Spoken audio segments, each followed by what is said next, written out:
जब से पृथ्वी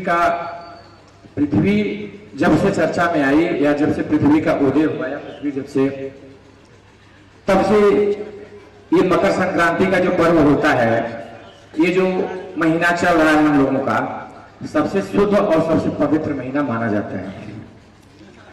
और इस महीने में हम लोग कल्पवास करते हैं इलाहाबाद में।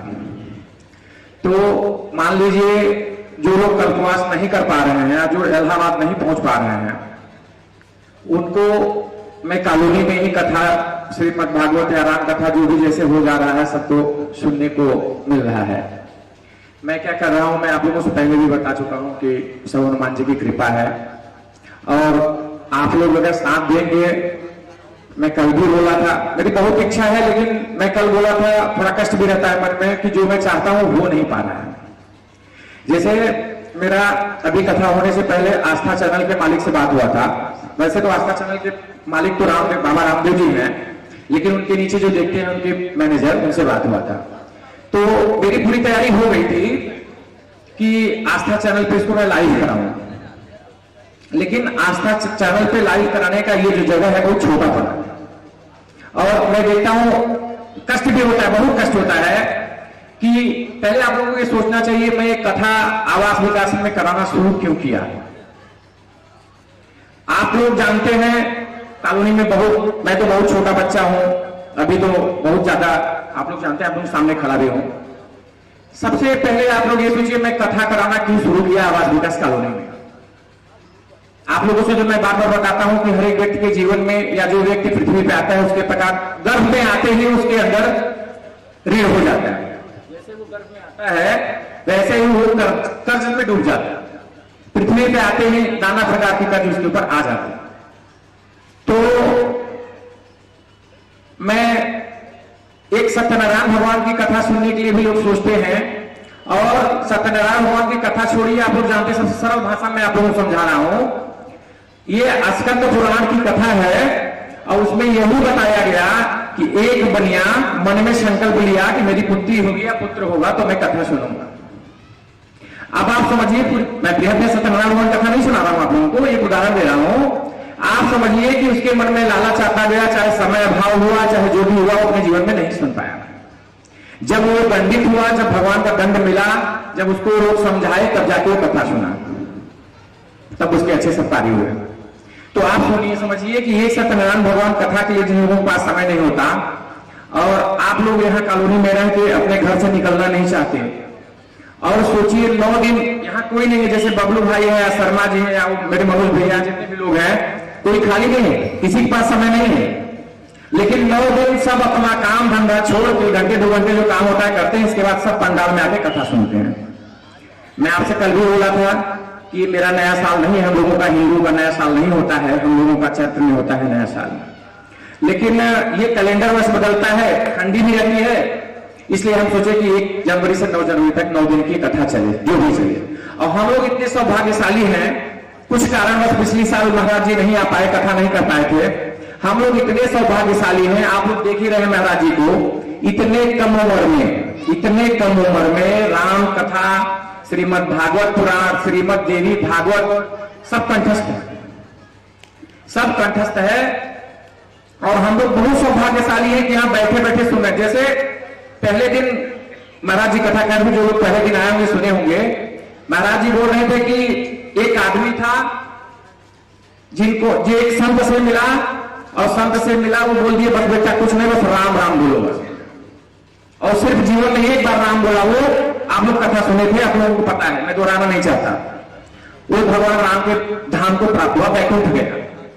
तो आप लोग जैसे संस्कृत में श्रीमद् भागवत महापुराण का उच्चारण कर रहे हैं महाराज जी, तो श्रीमद् भागवत का एक भी श्लोक अगर किसी को याद हो गया तो उससे जीवन का बेड़ा पार हो जाए, एक भी श्लोक।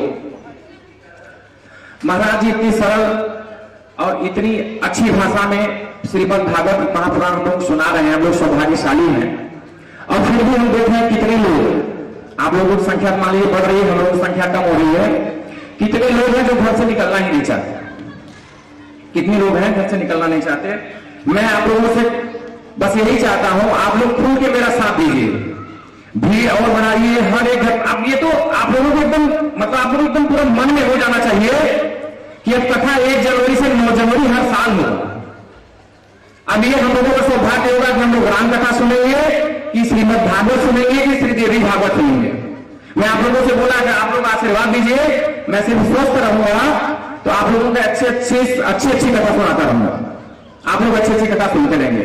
लेकिन फिर भी मैं देखता हूं कि लोग आने में देरी कर देते हैं, 2 बजे के बजाय 3 बजे आते हैं और घर से भी कम लोग निकल रहे हैं। और आप लोग सब जानते हैं, बताने की कोई जरूरत नहीं है, लेकिन मैं पिछली बार भी बोला था आप लोगों को कि मैं वही बात बताता हूं जो मैं खुद प्रयोग कर लिया होता हूं। मैं वो बात नहीं बताता कि जो मैं करता हूं आपको करने के लिए मना करूं। जैसे मैं पिछली बार आप लोगों को बोला था कि अगर तुलसी माता को सिर्फ घर में जो दीपक जलाएगा उसके घर में सुख और शांति आएगी। बहुत छोटा प्रयोग है और उससे भी सस्ता, उससे भी अच्छा एक प्रयोग और है। अगर आप लोग कहें तो मैं बताऊंगा आप लोगों को, उससे भी सस्ता, 1 भी रुपए नहीं लगेंगे, 1 भी पैसा नहीं लगेगा और न कहीं अपने घर से कहीं जाना है किसी को। बोलिए आप लोग जानना चाहेंगे? एक हाई कोर्ट के जज साहब थे, हाई कोर्ट के जज साहब, एकदम सच्ची घटना है, मध्य प्रदेश की घटना है महाराज जी, मध्य प्रदेश की एकदम सच्ची घटना है। वो जज थे, अपना काम करते थे, लेकिन हर एक इंसान को कभी कभी अपने काम से खुशी मिलती है, कभी काम से दुख होता है।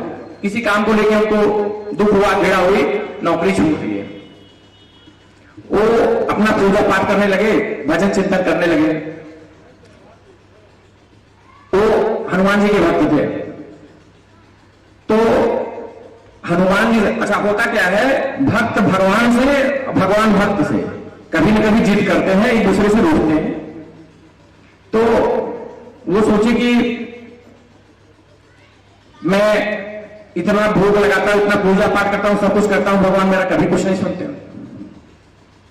तो उनके मन में आ गया और वो मुझे बताया भी, उनसे मुझे मिलने का सौभाग्य प्राप्त हुआ था और सौभाग्य प्राप्त हुआ था यही जिला पंचायत में। उनकी 7 दिन की कथा थी, आए थे राम कथा कहने, लेकिन 7 दिन तक हनुमान जी के बारे में बोलते रह गए, राम कथा हुई 7 दिन तक हनुमान जी के बारे में, हनुमान जी की भी पूरी चर्चा नहीं हो पाई क्योंकि हनुमान भक्त थे।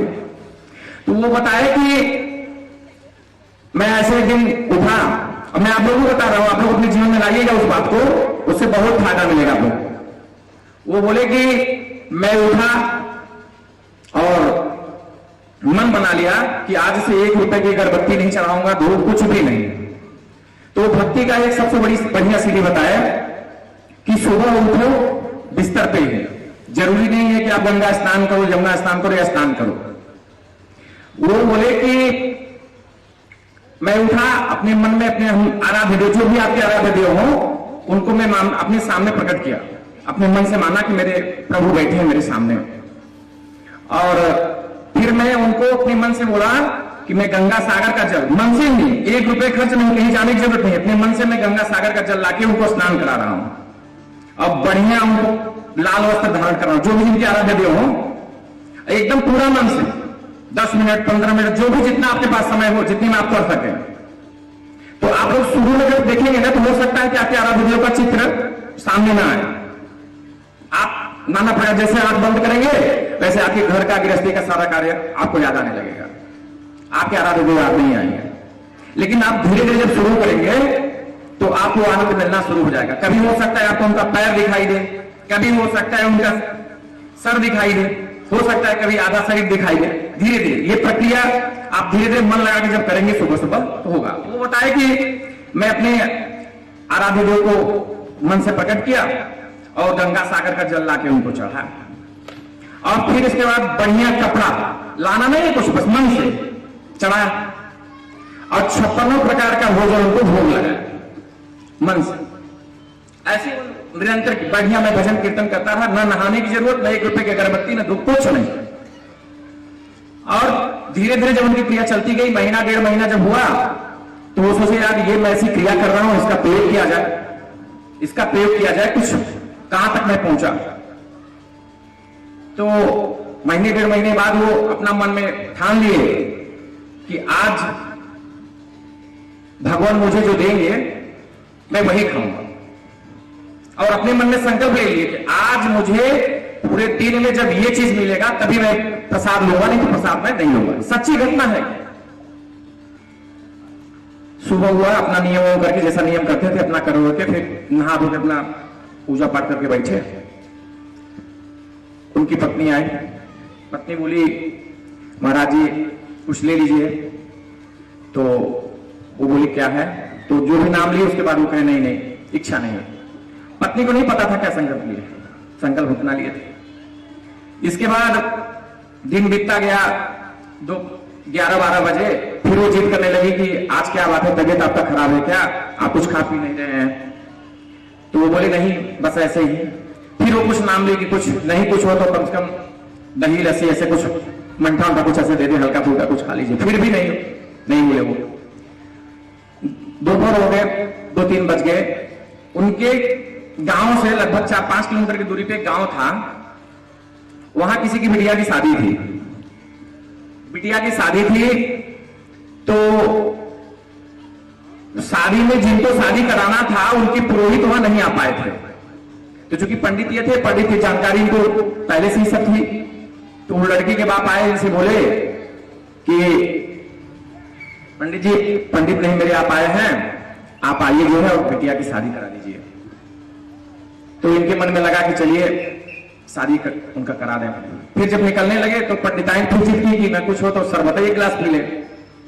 फिर क्या नहीं, कुछ भी नहीं खाए पिए, भगवान से मन में जो संकल्प लिए थे पूरा जिद किए हुए थे कि जब आज मुझे वही मिलेगा तभी मैं खाऊंगा। फिर वो गए जहां शादी करानी थी, वहां बैठे, वहां गए तो वहां के लड़की के पिताजी भाई सब लोग जिद करने लगे महाराज जी कुछ मीठा उठा, कुछ फल फूल कुछ ले लीजिए, कुछ खा लीजिए। लेकिन जो उनके मन में संकल्प था वो अभी तक नहीं मिला। जब ये बात अंदर लड़की के माताजी को पता चला कि पंडित जी तो आए हैं, और दूर से पंडित जी आए हैं जो जज साहब थे, रिटायर हो गए हैं, और उनको लगा कि अरे पंडित जी आए हैं कुछ खा पी नहीं रहे हैं, तो अच्छा नहीं है। वो पहुंचे वहां, वो पहुंची माताजी, और पहुंच के पंडित जी से निवेदन करने लगी कि पंडित जी कुछ खा पी लीजिए। और भी 4-5 प्रकार के जो भी जैसे था सब नाम ली, लेकिन जो ये महाराज जी थे इनके संकल्प में वो नहीं था। कहने लगी कोई बात नहीं कुछ नहीं। फिर कुछ देर बीता, जब वो लड़की की माताजी जब वापस गई, फिर उनके मन में नहीं रह गया, क्योंकि माताजी जितनी भी माताजी जो भी घर में अगर कोई अतिथि आता है तो सोचती है कुछ न कुछ खा पी ले, वो ऐसे न बैठे। फिर क्या था, वो गई, फिर उनका मन नहीं लगा, फिर वहां से आई वापस आके लौट के बोली कि महाराज जी अगर न कुछ हो तो 2 दही बड़ा ही लेते आए, आप खा लीजिए। और इनको भूख लगी थी, तुरंत बोले माता जी लाइए। और जैसे दही बड़ा लेके माता जी इधर आ रही, वैसे उनके पुरोहित जी जो शादी कराना था उधर से वो चले आ रहे थे भागते हुए। तो दही बड़ा इनको मिल गया। इनके मन में संकल्प किए थे कि दही बड़ा ही मिलेगा तो मैं आज प्रसाद लूंगा। तो ये छोटा सा उदाहरण मैं इसलिए दिया, सच्ची घटना है एकदम। आप अगर मन से कर्म से अपने आराध्य को याद करेंगे, 1 रुपए खर्च करने की जरूरत नहीं है, 1 रुपए भी नहीं। आप लोग चाहे तो प्रयोग कर सकते हैं। अगर इस प्रकार की क्रिया करेंगे तो भगवान आप लोगों का सदैव साथ देंगे, आप लोगों का भगवान सदैव साथ देंगे। और एक बात और है, हम लोग जितने लोग हैं सब, मैं उससे हटके नहीं हूं, सब माया मोह से सब ग्रसित है, सब माया मोह से ग्रसित हैं। सब सोचते हैं कि अब समय बीत जाएगा, शादी हो जाएगी, लड़के हो जाएंगे, लड़कों की शादी हो जाएगा, सब हो जाएगा, तब कब करेंगे। और मैं तो समझ ही नहीं पाया, क्योंकि समाज में मैं भी हूं, मैं तो समझ ही नहीं पाया कि जैसे मेरे में माना जाता है हम लोगों में कि जब हम सब कुछ कर लेंगे, जब बुद्धि हो जाएंगे तब पूजा पाठ का काम करेंगे। मुझे तो नहीं लगता कि अगर कोई 55 या 60 वर्ष का पुरुष हो या महिला हो मैहर की सीढ़ी चढ़ लेगा। मुझे कोई नहीं लगता कि 5 धाम की यात्रा कर पाएगा।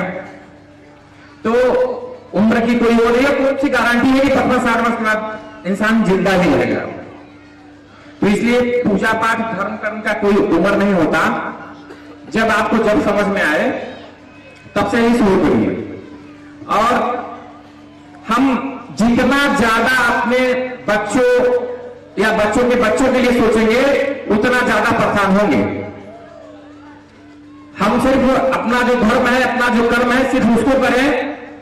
और एक बहुत महान संत हुए, हम लोगों का दुर्भाग्य जो कि बहुत कम उम्र में हम लोगों को छोड़ के चले गए, वो जैन मुनि थे, तरुण सागर जी।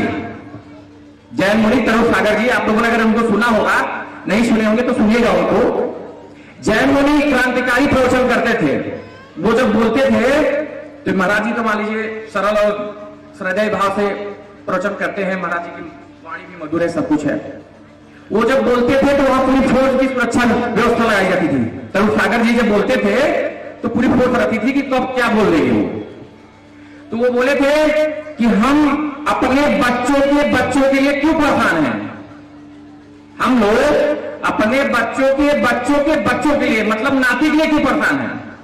हम सिर्फ अपने बच्चे का सोचे, अपने बच्चे को स्टैंड करें, बच्चा अपने बच्चे के लिए सोच लेगा। जो समय बच रहा है मेरे पास, हम उसको धर्म में, पूजा में, पाठ में लगाएं। एक अब हम लोग क्या करते हैं, अपने बच्चे के तो परेशान होते हैं, उससे ज्यादा नाती के लिए परेशान रहते हैं। और इसी में हम लोग परेशान होते, पूरा उम्र बीत जाता है, ना पूजा कर पाते, ना पाठ, ना धर्म, ना कुछ न कुछ। वही सेठ जी की तरह सोचते सोचते पूरा जीवन चला जाता है। एकदम सच्ची घटना है, आप लोग को जान के आश्चर्य होगा। बंगाल के बहुत बड़े व्यापारी थे, बंगाल के बहुत बड़े व्यापारी थे। उनको 2 लड़के थे और बहुत बड़ी इंडस्ट्री के मालिक थे वो। उनका कारोबार इतना लंबा चौड़ा, मतलब इतना अच्छा था कारोबार कि उनको किसी चीज की कोई परेशानी नहीं थी। लेकिन 60-65 वर्ष के हो गए थे, बच्चे दोनों निकम्मे थे। बच्चे निकम्मे थे, उनको चिंता ये हुई कि यार मैं जब तक हूं तब तक तो ठीक है, और ये 60-65 वर्ष का मैं हो चुका हूं, और ये लोग अभी तक अपना बिजनेस व्यापार नहीं संभाले हैं, आगे क्या होगा। तो सोचते सोचते उनको लगा कि अगर ये लोग इसी तरीके से खर्च कर रहे हैं पूरा पैसा, तब तो हम लोग दरिद्र हो जाएंगे आगे चल के, क्या होगा। वो सोचते सोचते इतने ज्यादा चिंतित हो गए कि वो बिस्तर पकड़ लिए। उनके घरेलू डॉक्टर जो थे वो आए, बैड आए, महीने 2 महीने ऐसी क्रिया चली, लेकिन कोई सुधार उनके अंदर नहीं हुआ। मां, उनकी पत्नी परेशान, 1.5 महीने 2 महीने हो गए। तो बच्चों से बोली, कह रहे आप लोग अभी तक घूमना फिरना सारा चीज बंद नहीं किए, देख रहे हो काम धाम कोई नहीं देख रहा है, और पिताजी की हालत देख रहे हैं, ऐसे अगर रहा तो पता चल रहा है कि चले ही जाएंगे। तो चिल्लाती रही, ऐसे कुछ दिन बीता। तो उन लोगों को कुछ समझ में आया कि सही बात है, इतना दिन हो गया पिताजी ने कुछ खा रहे हैं, ना पी रहे हैं, और ना कोई दवाई फायदा कर रहा है, ना कुछ कर रहा है। तो वो लोग अपना ऐसे, कई लोग बैठे थे, बुजुर्ग लोग, उनके बीच में चर्चा किए, क्या पिताजी को पता नहीं क्या हो गया है, पिताजी जो है इतना दिन हो गया, ना कुछ खा पी रहे हैं, ना चल रहे हैं, ना कुछ कर रहे हैं।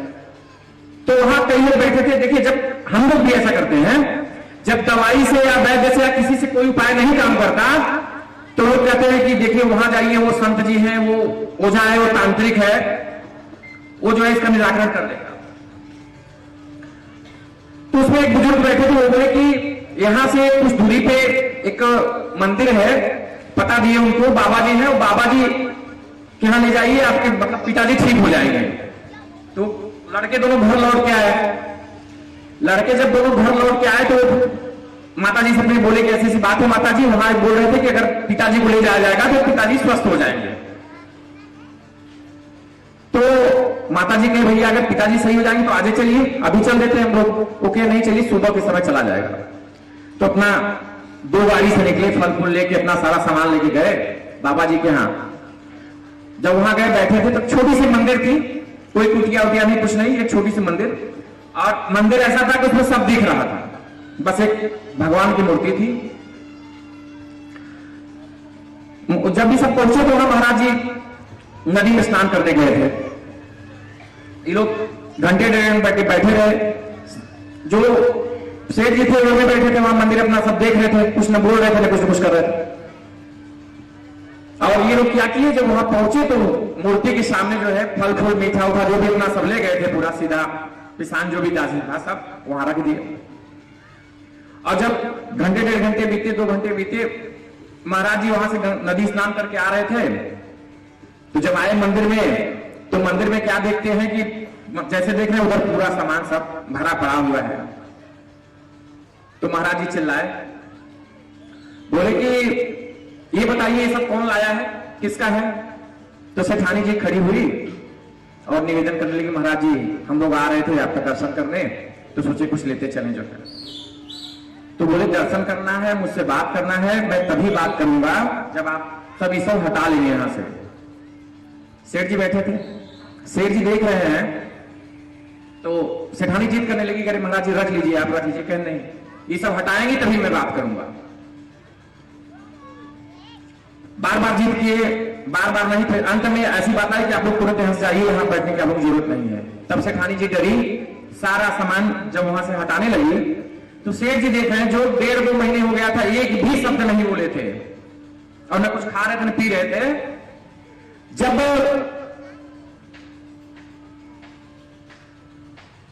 सेठ जी देखे कि इनके आश्रम में एक भी दाने नहीं है कहीं, और जब इनको इतना वो है कि कोई चीज नहीं ले रहे हैं, और फिर भी मेरे यहां तो ऐसी व्यवस्था है कि अगर ये सब बैठ के भी खाएंगे तो 7-8 पीढ़ी चलेगी।